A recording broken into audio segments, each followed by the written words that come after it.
Yes, I'm Marlowe Foster, President and CEO of Cape Fear Habitat for Humanity. I've been with the organization since February. It feels like it's been a long time, but that's because this organization is awesome with a bunch of great people, great team members. It's a pleasure to be here. Awesome, awesome. So, if you could share what you feel like is the mission today and how it's evolving to meet community needs. Yeah, so Habitat for Humanity as an organization has evolved. I mean, what you saw historically is that we were known for building onesie, twosie homes, single family homes, and that has changed a lot. You know, the science has shown that it's better to live in community, that our homeowners do better in community. So you saw Habitat development, small developments, maybe 5 homes, 6 homes, where people got to know their neighbors, they worked on each other's home. And then that has continued to evolve into larger developments. We have a development on Castle Hayne Road in Castle Hayne, North Carolina, that's going to be, I believe, 35 homes in that development. So a larger community.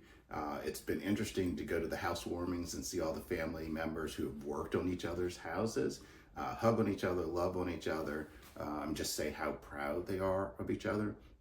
And then in the future for Cape Fear Habitat for Humanity, what we're looking for is a mixed income development. Because again, the data shows if people can live with people who have a different socioeconomic level, different levels of education, they all learn from each other in community, and the community does better. Awesome, awesome. What unique housing challenges do families face in this region, and how is Habitat working to address them? Where our VP of Construction, Volunteers, and Land Acquisition says, the good Lord that made this land is not creating anymore. So he loves to say that all the time. And when you look at New Hanover County, if you go east any further, you're going into the ocean. And so that's a big challenge for us in New Hanover County. We are landlocked, and the cost of land is extremely high. Now, when you look at the other two counties we serve, Pender County, land is becoming more and more expensive, although it's still relatively available.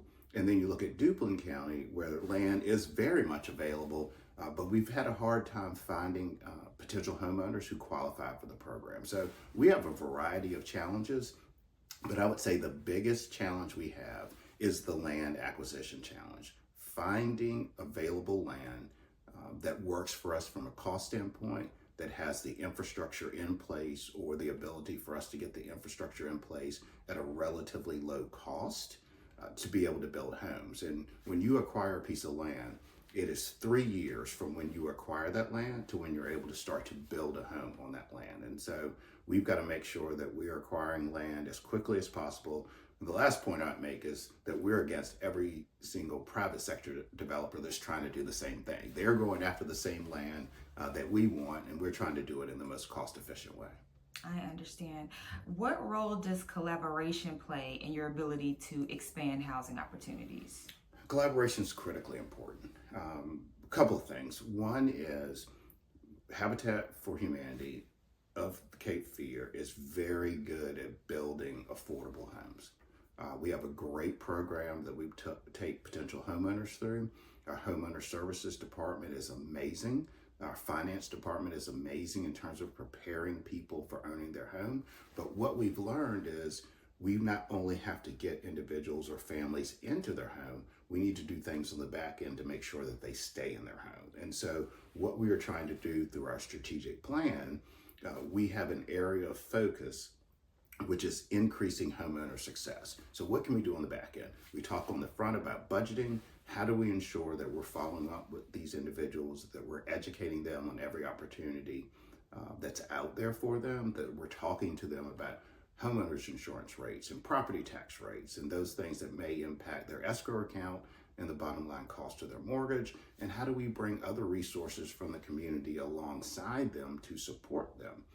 Because it's not, you think about food insecurity issues or housing insecurity issues or joblessness, it's all those things that come together, and we need to bring resources around someone kind of in a 360-degree circle to make sure that they have the opportunity for long-term success as one of our homeowners. Absolutely. Are there any policy changes at the local or state level that would most help advance housing affordability in North Carolina? Well, we're always looking for support for infrastructure. And so, whether it be local, state, or federal, the opportunity for a government to play a role in supporting infrastructure and infrastructure development for affordable housing would be critically important because that is a high need for us, and it's also a high cost item. The other things that we look for, if there are programs to support potential habitat homeowners in terms of mortgages, programs like that, that's also critically important. Typically, what you'll see for a habitat homeowner is that we have to layer, or what they call stack. So we'll have a first mortgage, a second mortgage, maybe even a third, to make sure that that home is affordable for the habitat homeowner. Oftentimes, that second and or third is forgivable, but we want to get them into their home at a mortgage that's affordable to them based on the area in which they're living. So we're always talking to government about infrastructure. The last piece I would say is that we get a lot of support for workforce housing or workforce housing development. Most people don't think of Habitat as a workforce housing organization, but we serve 30 to 60% of AMI, 30 to 80% of AMI at our organization. And so you think about the area median income in New Hanover County, which is about 76,000 and some odd dollars. That is truly workforce housing at its best because that is police officers, that is first responders, that is teachers. And so this organization is serving that population, which is clearly the core of our workforce, and we're trying to do it in the most effective way possible. Fantastic. Looking ahead, what are your priorities for Cape Fear Habitat over the next 5 years, and how can the community best support your vision? So we just finished our 5-year strategic plan, and what we've said as an organization is at a minimum, we want to build 16 homes, 16 homes, 17 homes, 17 homes, and 19 homes. So that's over a 5-year time horizon, and that's each year, the number for each year. The most critical thing are the lots. In order to meet that number, we have to, at minimum, buy 20 lots and or homes that can be rehabbed to put in what we call our ready to assign list. We need to do that. And so the community can be a big support in terms of if they're willing to donate land or if they're willing to donate a home or even helping us identify lots that are for sale. We have Esmond Anderson, who's again our VP of Construction Volunteers and Land Acquisition, is riding around New Hanover, Pender, and Duplin looking for land, but he doesn't see everything. And so if the community knows of opportunities, that will be very helpful to us. Also, every nonprofit runs off of the financial support from the community. What we are trying to do now is really build our land acquisition fund, because if we can't get land donated or homes donated, that requires us to come up with the cash. And so in our base budget, we have about $1.2 million a year that's focused on that 20 lots, and it may go over that because those lots could be 100,000, 120,000, or they could be 60,000. In the future, because of the mixed income development that we're looking to do, that land, 15 to 20 acres, it could be 2.5 million, it could be 6 million. It depends on where it is, the improvements that are already done on the land, whether there's infrastructure in place or not. It could be more.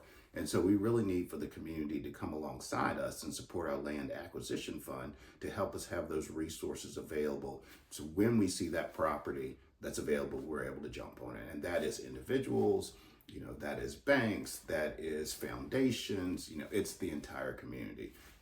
The community here, New Hanover County, Pender, Duplin, these communities have said affordable housing is one of their top 2 or 3 issues. And what we are is the organization that addresses that affordable housing need.